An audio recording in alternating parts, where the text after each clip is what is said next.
ദൈവത്തിൻ്റെ അതിപരിശുദ്ധമായ നാമം വാഴ്ത്തപ്പെടുമാറാകട്ടെ.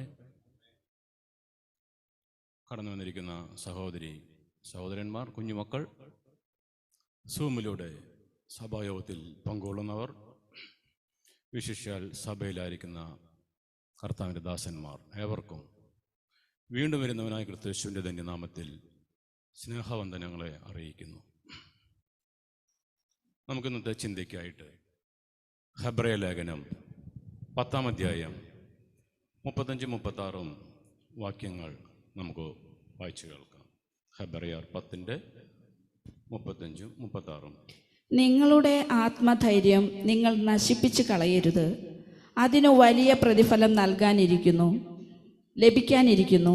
ദൈവത്തിൻ്റെ ഇഷ്ടം നിറവേറ്റി അവിടുത്തെ വാഗ്ദാനം പ്രാപിക്കാൻ നിങ്ങൾക്ക് സഹനശക്തി ആവശ്യമായിരിക്കുന്നു. Praise the Lord. ഒരു തവണ കൂടി വചനഭാവം ശുശ്രൂഷിക്കുവാൻ ദൈവം ഒരവസരം കൂടി നൽകിയിരിക്കുകയാണ്. ആത്മീയരായ നാം ഓരോരുത്തരുടെയും പൂർണ്ണമായ ഒരു മാനസാന്തരം ദൈവം ആഗ്രഹിക്കുന്നുണ്ടെന്ന് മനസ്സിലാക്കുന്നു. അതിനായിട്ടാണ് നാം ഇവിടെ കൂടി വന്നിരിക്കുന്നത്.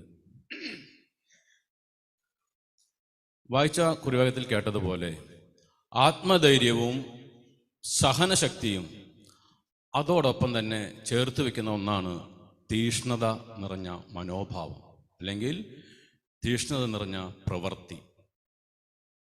വിശ്വാസത്തിന് ചേർന്ന പ്രവൃത്തി എന്നുകൂടെ വേണമെങ്കിൽ നമുക്ക് ചേർക്കാം. ഒരു നാണയത്തിൻ്റെ ഇരുവശങ്ങൾ പോലെ ആ സഹനശക്തിയും തീഷ്ണതയും നിറഞ്ഞു നിൽക്കുന്നതായി നാം കാണുന്നു. ഇത് സ്വന്തം ജീവിതത്തിൽ, അല്ലെങ്കിൽ ആത്മീയൻ എന്ന് പറയുന്ന ഒരുവിൻ്റെ ജീവിതത്തിൽ ഉടനീളം അവൻ്റെ അന്ത്യത്തോളം നിറഞ്ഞു നിൽക്കേണ്ട ഒരു വ്യക്തിത്വമാണ് ആത്മധൈര്യവും സഹനശക്തിയും തീഷ്ണതയും.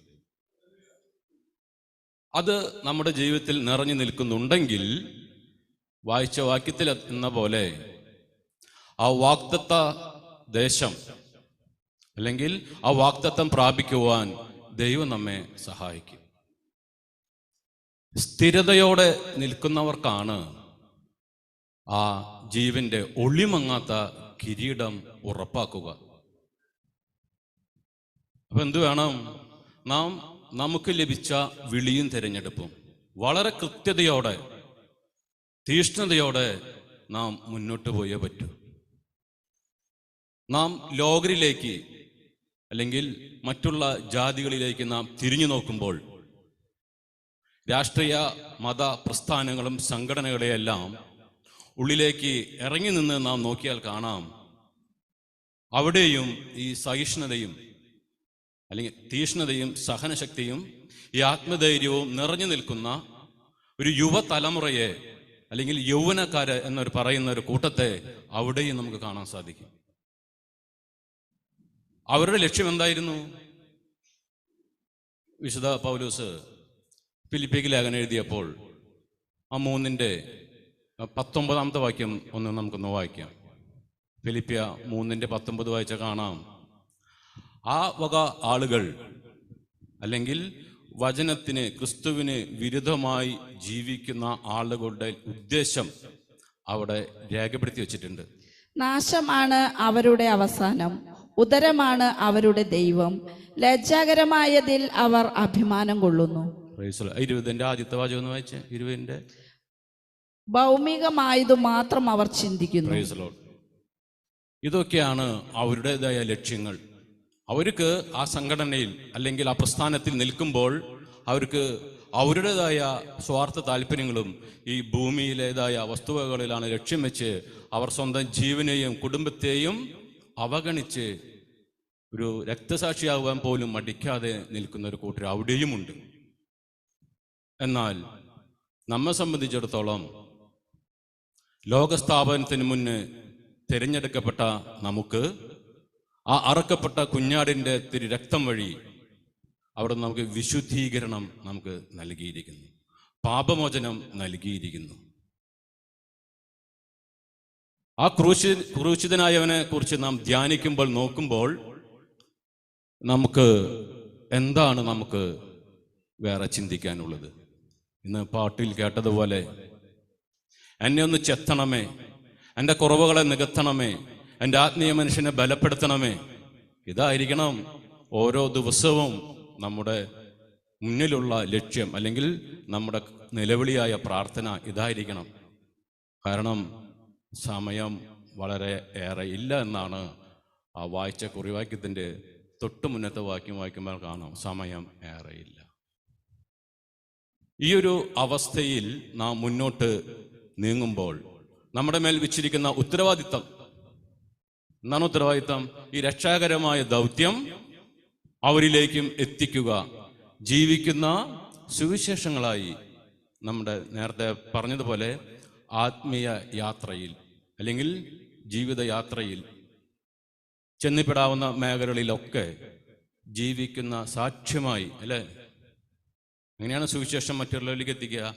അവരവർക്ക് ആവശ്യമായ സമയങ്ങളിൽ നമ്മളെ കൊണ്ട് പ്രാപ്തിക്കൊത്തവണ്ണം ചെറിയ ചെറിയ സഹായങ്ങൾ മരുന്നായും ആശ്വാസമായും സാമ്പത്തികമായും അതിനൊക്കെ നാം അവരുടെ മുന്നിൽ നാം അതിനായി നിന്നുകൊടുക്കുമ്പോൾ ഈ പറഞ്ഞ രാഷ്ട്രീയ മത നേതാക്കന്മാരും കക്ഷികളൊക്കെ ഇത് ചെയ്യുന്നുണ്ട്.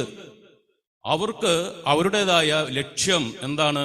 ഈ ഭൂമിയിലുള്ള വസ്തുക്കൾ, സമ്മാനങ്ങൾ, അംഗീകാരങ്ങൾ അവർക്ക് ലഭിക്കുമെങ്കിൽ നമുക്ക് സ്വർഗസ്ഥനായ പിതാവ് നമുക്ക് അതിനുള്ള പ്രതിഫലം നൽകുവാൻ തയ്യാറായി നിൽക്കുന്നതിനാൽ നാം അവരുടെ മുന്നിൽ ജീവിക്കുന്ന സുവിശേഷങ്ങളായി നാം മാറി നിൽക്കുമ്പോൾ ആ സമയത്ത് ആണ് ദൈവം അവരോട് ക്രിസ്തുവിനെ പ്രഘോഷിക്കുവാൻ, ഏകരക്ഷകനായ ക്രിസ്തുവിനെ പ്രഘോഷിക്കുവാൻ അവരുടെ ഇടയിൽ നമുക്ക് വേണ്ടി പ്രവർത്തിക്കും. അങ്ങനെ സുവിശേഷമായി ജീവിക്കുമെങ്കിൽ മത്തായി സുവിശേഷത്തിലെ ഒരു വാക്യം, അതിൻ്റെ 14-ാമത്തെ വാക്യം, 5:16 വായിച്ച്. മത്തായി സുവിശേഷം 5:16 വായിക്കുമ്പോൾ കാണാം, മനുഷ്യർ നിങ്ങളുടെ സൽപ്രവൃത്തികൾ കണ്ടിട്ട് അപ്രകാരം മനുഷ്യർ നിങ്ങളുടെ സൽപ്രവർത്തികൾ കണ്ട് സ്വർഗസ്ഥനായ നിങ്ങളുടെ പിതാവിനെ മഹത്വപ്പെടുത്തേണ്ടതിന് നിങ്ങളുടെ വെളിച്ചം അവരുടെ മുമ്പിൽ പ്രകാശിക്കട്ടെ. Price the Lord. അങ്ങനെ സാക്ഷ്യമുള്ള ഒരു ജീവിതത്തിനായി നാം തുനിയുമ്പോൾ നമുക്ക് എന്താ ആവശ്യമായിരിക്കും? ഈ സഹനശക്തിയും ഈ ആത്മധൈര്യവും തീഷ്ണതയും നമുക്ക് ആവശ്യമാണ്, അല്ലേ? നമ്മിന്ന് സോഷ്യൽ മീഡിയയിലും നേരത്തെ പറഞ്ഞു കേട്ടു, നോർത്ത് ഇന്ത്യയിലൊക്കെ എത്രയോ ക്രൂരവും പൈശാചികമായിട്ടാണ് ക്രിസ്തു മാർഗത്തിൽ വിശ്വസിക്കുന്നവരെ അല്ലെങ്കിൽ ക്രിസ്തുവിനെ പ്രഘോഷിക്കുന്നവരെ മൃഗീയമായി കൊലപ്പെടുത്തുകയും ജീവനോടെ കത്തിച്ചും ജയിലറുകൾക്കുള്ളിൽ അവരെ അടയ്ക്കുകയും ചെയ്യുന്ന ഒരവസ്ഥകൾ. നാളെ നമ്മയും അത് കടന്നു വരാൻ സാധ്യതയുണ്ടെന്നാണ് ദൈവജനം പറയുന്നത്. അവസാനം വരെ ക്ഷമിച്ച് നിൽക്കുന്നവർ രക്ഷ പ്രാപിക്കും എന്ന വസ്തുത ശരിയായി വരുന്നൊരു സമയത്തിലേക്ക് നാം അടുത്തുകൊണ്ടിരിക്കുകയാണ്. ഹെബ്രായ ലേഖനം 10 നമുക്ക് ലിവിങ് ബൈബിളിൽ നിന്ന് ഒരു വാക്യം നമുക്കൊന്ന് വായിച്ചു കേൾക്കാം.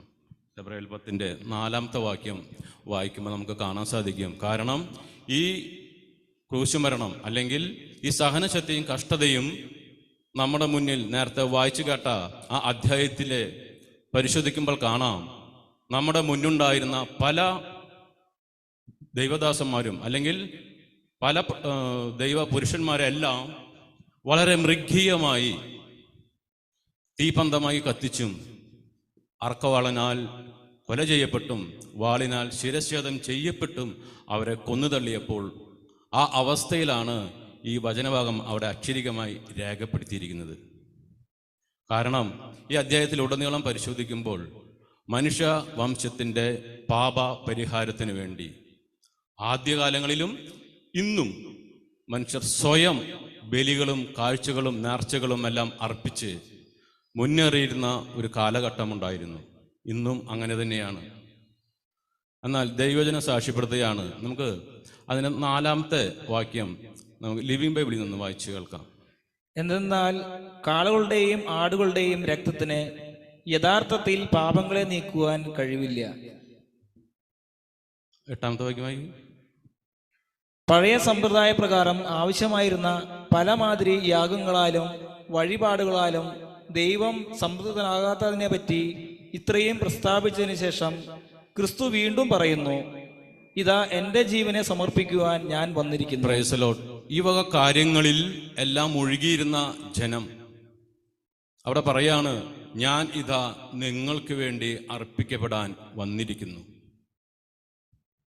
അങ്ങനെ ആ ക്രൂശ് മരണം അല്ലെ, പിതാവായ ദൈവം തൻ്റെ ഏകജാതനെ അന്നത്തെ ഏറ്റവും കൊടും ക്രൂരവും പൈശാചികമായ ആ ക്രൂശ് മരണത്തിന് ഏൽപ്പിക്കപ്പെട്ടപ്പോൾ തൊലിയിരിക്കപ്പെട്ട ഒരു മൃഗത്തെ പോലെ ആ കുരിശിൽ ഞാൻ കിടക്കുമ്പോൾ അത് നോക്കിയവർ മുഖം തിരിച്ചു കളയത്തക്ക രീതിയിൽ വളരെ വൈകൃതമായി ഒരു മനുഷ്യന് ചിന്തിക്കാൻ പോലും കഴിയാത്ത ആ ക്രൂശ് മരണം ഏറ്റെടുത്ത്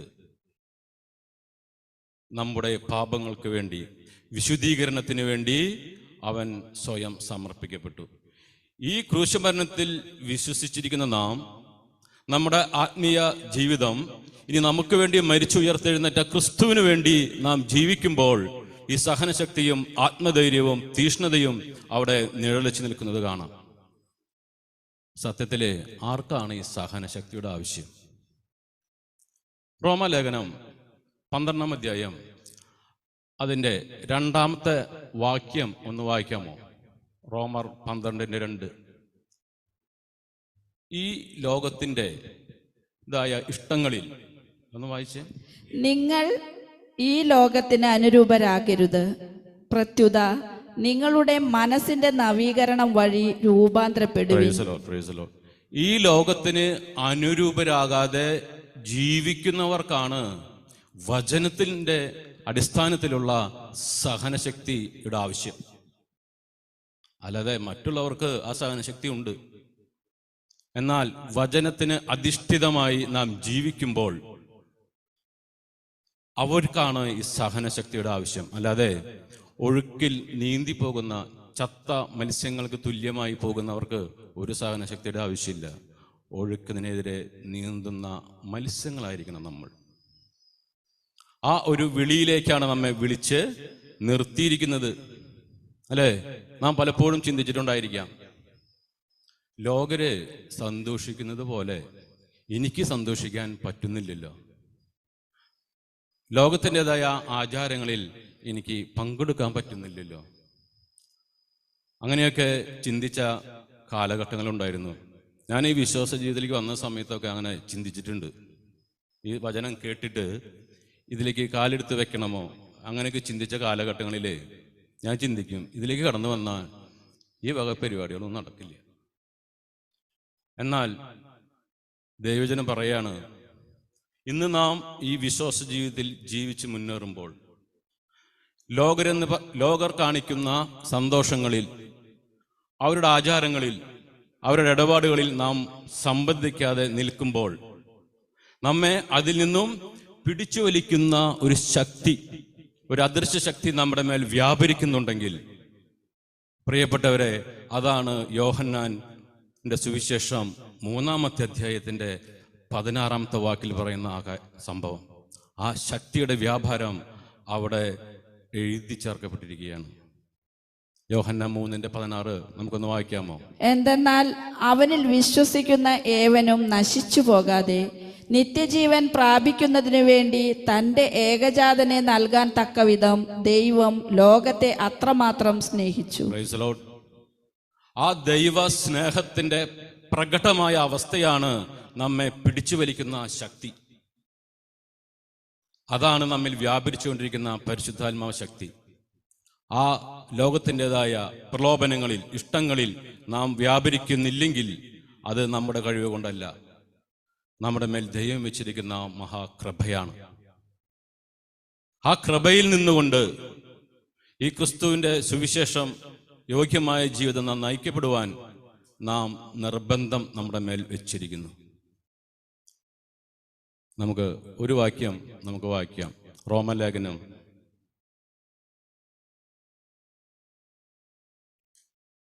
8:13 വായിച്ചേ. ജഡികരായി ജീവിക്കുന്നെങ്കിൽ നിങ്ങൾ തീർച്ചയായും മരിക്കും. Praise the Lord.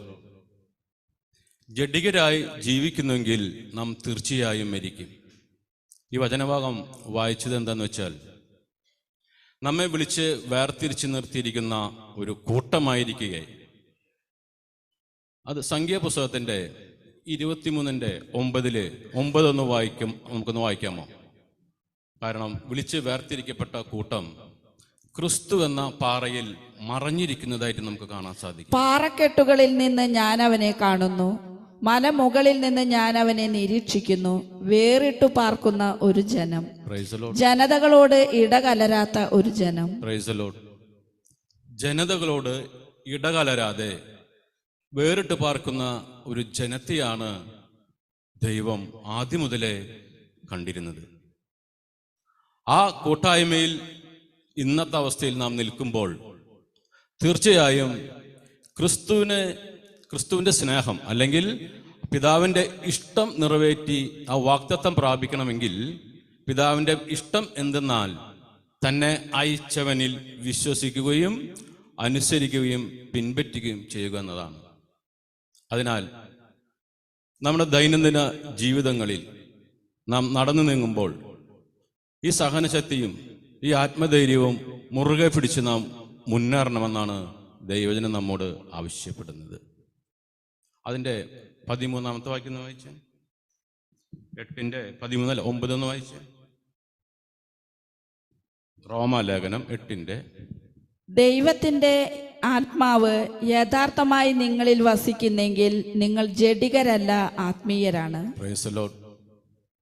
ഈ ലോകത്തിൻ്റെതാ എന്ന മട്ടിൽ ജീവിക്കാതെ നമ്മെ പിടിച്ചു വലിച്ചു നിർത്തുന്നുണ്ടെങ്കിൽ ആ ശക്തിയുടെ വ്യാപാരം നമ്മിലുള്ള പരിശുദ്ധാത്മാവ ശക്തി എന്നിവിടെ വെളിപ്പെടുത്തുകയാണ്. നമുക്ക് ക്രിസ്തുവിന് ഫിലിപ്പി ലേഖനത്തിൽ പറഞ്ഞിട്ടുള്ളതുപോലെ ക്രിസ്തുവിൻ്റെ മനോഭാവത്തിൽ ആയിരിക്കുമെങ്കിൽ യോഹന്നാന്റെ സുവിശേഷം 2-ാമത്തെ അധ്യായത്തിൻ്റെ 16-ാമത്തെ വാക്യവും 17-ാമത്തെ വാക്യവും നമുക്കൊന്ന് വായിക്കാം. അവിടെ ദേവാലയ ശുദ്ധീകരണത്തെ പറ്റി അവിടെ സാക്ഷ്യപ്പെടുത്തുന്നുണ്ട്. പ്രാവുകളെ വിൽക്കുന്നവരോട് അവൻ കൽപ്പിച്ചു, ഇവയെ ഇവിടെ നിന്ന് എടുത്തുകൊണ്ടു പോകുവിൻ. എൻ്റെ പിതാവിൻ്റെ ആലയം നിങ്ങൾ കച്ചവട സ്ഥലമാക്കരുത്. അവിടുത്തെ ആലയത്തെക്കുറിച്ചുള്ള തീഷ്ണത എന്നെ വിഴുങ്ങിക്കളയും എന്ന് എഴുതപ്പെട്ടിരിക്കുന്നത് അപ്പോൾ അവൻ്റെ ശിഷ്യന്മാർ അനുസ്മരിച്ചു. ദേവാലയ ശുദ്ധീകരണത്തെ പറ്റി നമ്മൾ ഒരുപാട് തവണ കേട്ടിട്ടുണ്ട് അല്ലേ? അവൻ്റെ തീഷ്ണത, ആലയത്തെക്കുറിച്ചുള്ള തീഷ്ണത അവനെ വിഴുങ്ങിക്കളഞ്ഞു. അവിടെയാണ് നേരത്തെ നാം വായിച്ചു കേട്ട റോമാലേഖനത്തിൽ നിന്ന് വായിച്ചു കേട്ടത്. നമ്മുടെ ആത്മാവിൻ്റെ ശക്തിയാൽ നിങ്ങളുടെ ജഡിക ശരീരത്തെ കൊല്ലുന്നുവെങ്കിൽ നമ്മുടെ ആത്മീയ ശരീരം അല്ലെങ്കിൽ നമ്മുടെ ഹൃദയമാകുന്ന ആലയത്തിൽ എന്തെല്ലാം അശുദ്ധികളാണ് നാം നിലനിർത്തിക്കൊണ്ടു പോകുന്നത്, എന്തെല്ലാം തഴക്ക ദോഷങ്ങളാണ്, എന്തെല്ലാം വചനവിരുദ്ധമായ കാര്യങ്ങളാണ്, എന്തെല്ലാം വെറുപ്പിൻ്റെ മേഖലകളാണ് നമ്മുടെ ഉള്ളിലുണ്ടെങ്കിൽ ആ തീഷ്ണത നിറഞ്ഞ മനോഭാവത്തിൽ ആ ആത്മീയ മനുഷ്യനെ കൊണ്ട് ആ ജഡശരീരത്തിലെ മുഴുവൻ ആ അവസ്ഥകളെയും ദുരവസ്ഥകളെയും കച്ചവടങ്ങളെയും എല്ലാം നാം നിശേഷം അരിഞ്ഞു മാറ്റുവാൻ തക്ക രീതിയിൽ നമുക്ക് ദൈവസന്നിധിയിൽ മുട്ടിപ്പായി പ്രാർത്ഥിക്കാം. കാരണം ആ അരിഞ്ഞു നീക്കുന്നുവെങ്കിൽ ആ ദേവാലയം ശുദ്ധീകരിക്കപ്പെടും. ആ ജെറുസലേം ദേവാലയത്തിൽ അന്ന് കടന്ന് ആ തീഷ്ണതയ്ക്കൊത്തവണ്ണം പ്രവർത്തിച്ച പ്രവൃത്തി ഇന്ന് നാം നമ്മുടെ ആത്മീയ മനുഷ്യന്റെ വളർച്ചയ്ക്ക് വേണ്ടി നാം ആ ജഡിക മനുഷ്യനെ കൊല്ലുന്നുവെങ്കിൽ ആ ക്രിസ്തു വസിക്കുന്ന ഒരു ആലയമായി അത് മാറാൻ ഇടയുണ്ട്. അതിനൊരു സഹനശക്തി വേണം, ഒരു അനുസരണശീലം വേണം, ഒരു അനുസരണ മനോഭാവം വേണം. അതിനെ ഒരു മാനസാന്തരത്തിനായിട്ട് നുറുങ്ങിയ ഹൃദയത്തോടെ ദൈവസന്നിധിയിൽ കടന്നിരുന്ന്, ദൈവമേ, ഇന്ന് പാട്ടുകാരൻ കേട്ടതുപോലെ എന്നെ ചെത്തുവാൻ, നിന്റെ സ്നേഹം എന്നിൽ നിറയുവാൻ എന്നുള്ള ഒരു ഒരുക്കം നമുക്ക് ആവശ്യമാണ്. മറ്റുള്ളവരിൽ നിന്ന് പിടിച്ചു വലിക്കുന്ന ശക്തി അത് ദൈവത്തിൻ്റെ കൃപയാണ് പ്രിയപ്പെട്ടവരെ. മറ്റുള്ളവരിൽ നിന്ന് നാം വ്യാപരിക്കുന്നതിൻ്റെ ശക്തി മാറി നിൽക്കുന്നുവെങ്കിൽ നമ്മുടെ ജീവിത കോളേജുകളിലായാലും സ്കൂളുകളിലായാലും അവർക്ക് അനുരൂപരായി ജീവിക്കാതെ അവിടെയെല്ലാം ഞാനൊരു വിശ്വാസിയാണ്, ഞാനൊരു ദൈവ പൈതലാണ് എന്നുള്ള ഒരു ബോധ്യത്തിൽ നമ്മുടെ കുഞ്ഞുമക്കളെ നാം നടത്തിക്കൊണ്ടുപോകേണ്ട ചുമതലയും നമുക്കുണ്ട്. അവരുടെ മുന്നിലും നാം ജീവിക്കുന്ന സുവിശേഷങ്ങളായി നിൽക്കുമ്പോൾ മറ്റുള്ളവരെ പരിഹാസം, നിന്ന, ഇതെല്ലാം നമുക്ക് അനുഭവപ്പെടും. നമുക്ക് സംഖ്യാപുസ്തകത്തിൽ നിന്നും 25 ഒന്ന് രണ്ട് വാക്യങ്ങൾ കഴിഞ്ഞ തവണ ശുശ്രൂഷയിൽ കേട്ടതാണ്. അതിൽ നിന്ന് നമുക്കൊരു ഭാഗം കൂടി നമുക്കൊന്ന് ചിന്തിക്കാം. അതിൽ നിന്നും സംഖ്യാപുസ്തകം 25 2-ാമത്തെ വാക്യം നാം ഒന്ന് വായിച്ചേ. അവർ തങ്ങളുടെ ദേവന്മാരുടെ ബലികൾക്ക് ഇസ്രായേൽക്കാരെ ക്ഷണിച്ചു. അവർ അവരോട് ചേർന്ന് ഭക്ഷിക്കുകയും ദേവന്മാരെ ആരാധിക്കുകയും ചെയ്തു. നമുക്കറിയാം, ഇസ്രായേൽ ജനം വേറിട്ട് നിൽക്കുന്ന ഒരു ജനം. അവർ ജാതികളുമായി സ്ത്രീകളുമായി വേശ്യാവൃത്തിയിൽ ഏർപ്പെട്ടു. അവരുടെ വിശുദ്ധി നഷ്ടപ്പെടുവാൻ ഇടവന്നെന്ന് മാത്രമല്ല, ആ ജനത്തിൻ്റെ മുഴുവൻ മേലും ആ പാപകരമായ ആ ശിക്ഷാ നടപടി ഉണ്ടായി. എന്നെ 3-ാമത്തെ വാക്യം വായിച്ചു. അങ്ങനെ ഇസ്രായേൽ പെയോറിലെ ബാലിന് സേവ ചെയ്തു. അവർക്കെതിരെ കർത്താവിന്റെ കോപം ജ്വലിച്ചു. Price the Lord. നമുക്കറിയാം, തുടർന്നങ്ങോട്ട് ഫിനെഹാസ് കുന്തവുമായി ആ മ്ലേച്ഛതയെ നീക്കം ചെയ്തതായിട്ട് നമുക്ക് കാണാൻ സാധിക്കും. അതിന്റെ 10-ാമത്തെ വാക്യം ഒന്ന് വായിക്കാമോ? കർത്താവ് മോശയോട് അരുളി ചെയ്തു, പുരോഹിതനായ അഹറോന്റെ പുത്രനായ ഏലയാസറിന്റെ മകൻ ഫിനെഹാസ് ഇസ്രായേൽ ജനത്തിന്റെ ഇടയിൽ എന്റെ തീഷ്ണതയ്ക്കൊത്തവണ്ണം പ്രവർത്തിച്ച് എന്റെ ക്രോധം അവരിൽ നിന്ന് അകറ്റിയിരിക്കുന്നു. Praise the Lord. ഫിനെഹാസ് എന്ത് ചെയ്തു? ആ സമൂഹത്തിൽ നടമാടിയിരുന്ന മ്ലേച്ഛതയെ കർത്താവിന്റെ തീഷ്ണതയ്ക്കൊത്തവണ്ണം ദൈവം എന്ത് ആഗ്രഹിക്കുന്നുവോ അത് അവിടെ പരസ്യമായി നിറവേറ്റി. നമ്മുടെ അകത്തെ ആത്മീയ മനുഷ്യന്റെ വളർച്ചയ്ക്ക്, നമ്മുടെ അകത്തെ മനുഷ്യനെ ഏത് അമലേഖ്യമാരെയാണ് നമുക്ക് കൊല്ലേണ്ടതെങ്കിൽ അത് നാം കൊന്നുകളയുക തന്നെ വേണം. അതിന് മുഖം നോക്കേണ്ട ആവശ്യമില്ല. നമുക്ക് പരസ്പരം നമ്മുടെ കുറവുകളെ അല്ലെങ്കിൽ വചനത്തിന് വിരുദ്ധമായി പ്രവർത്തിക്കുന്ന സഹോദരന്മാരെ പോലും രഹസ്യമായി വിളിച്ചുകൊണ്ട്, സഹോദര സഹോദരി, നീ ഇന്ന വചനത്തിന് വിരുദ്ധമായിട്ടാണല്ലോ എന്നവരെ രഹസ്യമായി സ്നേഹത്തിൽ അവരെ ഉപദേശിക്കുവാൻ നാം ഓരോരുത്തരും കടപ്പെട്ടിരിക്കുന്നു. ആ അശുദ്ധിയെ അവരുടെ ഇടയിൽ നിന്ന് നീക്കം ചെയ്തപ്പോൾ, അതിന്റെ 11-ാമത്തെ വാക്യം വായിച്ചു. ഏലയാസറിന്റെ മകൻ ഫിനെഹാസ് ഇസ്രായേൽ ജനത്തിന്റെ ഇടയിൽ എന്റെ തീഷ്ണതയ്ക്കൊത്തവണ്ണം പ്രവർത്തിച്ച് എന്റെ ക്രോധം അവരിൽ നിന്ന് അകറ്റിയിരിക്കുന്നു. അതിനാൽ കോപം ജ്വലിച്ച് ഞാൻ അവരെ സംഹരിച്ചില്ല. Price the Lord. ആകയാൽ അവനുമായി ഞാൻ സമാധാനത്തിന്റെ ഉടമ്പടി സ്ഥാപിക്കുന്നു. 13 വായിക്കും. അത് അവനും അവന് ശേഷം അവന്റെ സന്തതികൾക്കും നിത്യ പൗരോഹിത്യത്തിന്റെ ഉടമ്പടിയായിരിക്കും. കാരണം അവൻ തന്റെ ദൈവത്തിനു വേണ്ടി തീഷ്ണത കാണിക്കുകയും ഇസ്രായേൽ ജനത്തിനു വേണ്ടി പ്രായശ്ചിത്തം അനുഷ്ഠിക്കുകയും ചെയ്തു. Price the Lord. ഇസ്രായേൽ ജനത്തിനു വേണ്ടി അല്ലെങ്കിൽ കൂട്ടായ്മയ്ക്ക് വേണ്ടി വ്യത്യസ്ത ആംഗിളിൽ നിന്നും നമുക്കിതിനെ നോക്കി കാണേണ്ടി വരും. വ്യക്തിപരമായ ആത്മീയ മനുഷ്യന്റെ വളർച്ചയ്ക്കും സഭയുടേതായ വളർച്ചയ്ക്കും നാം ഈ തീഷ്ണ മനോഭാവം നമ്മളിൽ ഉണ്ടായേ മതിയാകും. അത് ഓരോരുത്തരിലും നിക്ഷിപ്തമായിരിക്കുന്നു. കാരണം ആ വായിച്ച ഹെബ്രായ ലേഖനത്തിലേക്ക് കടന്നു വരുമ്പോൾ അതിൻ്റെ അവസാനത്തെ ഒരു വാക്യം രേഖപ്പെടുത്തി വെച്ചിട്ടുണ്ട്. 10:26 വായിച്ച്.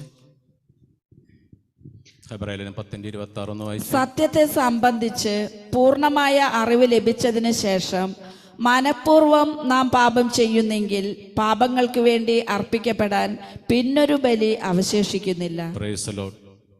നാം വിളിച്ചു വേർതിരിക്കപ്പെട്ട നാം വിശുദ്ധിയിൽ, അനുസരണത്തിൽ, ആ സ്നേഹത്തിൽ ജീവിച്ചേ മതിയാകൂ. കാരണം സമയം ഏറെയില്ല. അതിൻ്റെ 39-ാമത്തെ വാക്യം വെച്ച്. 10:39. പിന്മാറി നശിപ്പിക്കപ്പെടുന്നവരുടെ കൂട്ടത്തിലല്ല, വിശ്വസിച്ച് ആത്മരക്ഷ പ്രാപിക്കുന്നവരുടെ കൂട്ടത്തിലാണ് നാം. Praise the Lord. ജാതികളുമായി ഇടകലരാതെ ദൈവഹിതത്തിന് അനുസരിച്ച് ആ ആത്മധൈര്യത്തിൽ, ആ സഹനശക്തിയിൽ, ആ തീഷ്ണതയിൽ ആത്മീയ ജീവിതം മുന്നോട്ട് കൊണ്ടുപോകുന്നതിനോടൊപ്പം തന്നെ പരസ്പരം പ്രബോധിപ്പിച്ചും അവരെ മനസ്സിലാക്കിക്കൊണ്ടും തൻ്റെ കൂടെയുള്ളവരെ കൂടുതൽ കൂടുതൽ ക്രിസ്തുവിൻ്റെ തലയോളം വളർത്തിയെടുക്കുവാൻ തക്ക രീതിയിൽ നാം ഈ ഉത്തരവാദിത്തം നമ്മുടെ ഓരോരുത്തരുടെയും മേൽ വെച്ചിരിക്കുന്നു. കാരണം ഇത്രയും ഈ ഉടനീളം 10-ാം അധ്യായത്തിൽ വായിക്കുമ്പോൾ എന്തിനാണ് ഈ ഒരു വ്യവസ്ഥയിലൂടെ ദൈവം തൻ്റെ പുത്രൻ്റെ ക്രൂശുമരണത്തെക്കുറിച്ചും ആ സഹനശക്തിയിൽ മരണപ്പെട്ട സാക്ഷികളുടെ വലിയ സമൂഹത്തെക്കുറിച്ചെല്ലാം രേഖപ്പെടുത്തിയിട്ട് അവിടെ രേഖപ്പെടുത്തി വെച്ചിരിക്കുകയാണ്. അപ്പോസ്തല പ്രവൃത്തി 20-ന്റെ വാക്യം നമുക്കൊന്ന് വായിച്ച് 20-28 2-ാമത്തെ വാചകം മാത്രം നമുക്ക് വായിച്ചാൽ മതി. അപ്പോസ്തല പ്രവൃത്തി 20-28 2-ാമത്തെ വാചകം ഒന്ന് വായിച്ചേ. കർത്താവ് സ്വന്തം രക്തത്താൽ നേടിയെടുത്ത ദൈവത്തിന്റെ സഭയെ പരിപാലിക്കാൻ, പ്രൈസ് ദി ലോർഡ്. കർത്താവ് സ്വന്തം രക്തത്താൽ നേടിയെടുത്ത ദൈവത്തിന്റെ സഭ, അതിന് വലിയൊരു വില പിതാവായ ദൈവം കൊടുത്തിട്ടുണ്ട്. ആ വിശുദ്ധിയിൽ ദൈവം കാണുന്ന വിശുദ്ധി, ദൈവം കാണുന്ന അനുസരണം, ദൈവം കാണുന്ന ആ വിശുദ്ധീകരണം നമുക്ക് നൽകി നമ്മെ ഇരുത്തിയിരിക്കുന്നത് നാം നമ്മുടെ ഇഷ്ടത്തിന് ജീവിക്കാനല്ല, നമുക്ക് വേണ്ടി മരിച്ചുയർത്തെഴുന്നേറ്റ ക്രിസ്തുവിനു വേണ്ടി വിശുദ്ധിയിൽ ജീവിച്ച് മതിയാകൂ. നമ്മുടെ മാനസാന്തരം എത്രയും വേഗം പൂർത്തീകരിക്കുവാൻ, അവൻ്റെ വരവനായി ഒരുങ്ങിയിരിക്കുവാൻ നമുക്ക് ദൈവത്തോട് കേണപേക്ഷിക്കാം. കേട്ട വചനങ്ങൾ നാം എല്ലാവരുടെയും അകത്തെ മനുഷ്യൻ്റെ വളർച്ചയ്ക്ക് കാരണമായി തീരട്ടെ എന്ന് പ്രാർത്ഥിച്ചുകൊണ്ട് നിർത്തുന്നു. ദൈവനാമം മഹത്വപ്പെടുമാറാകട്ടെ.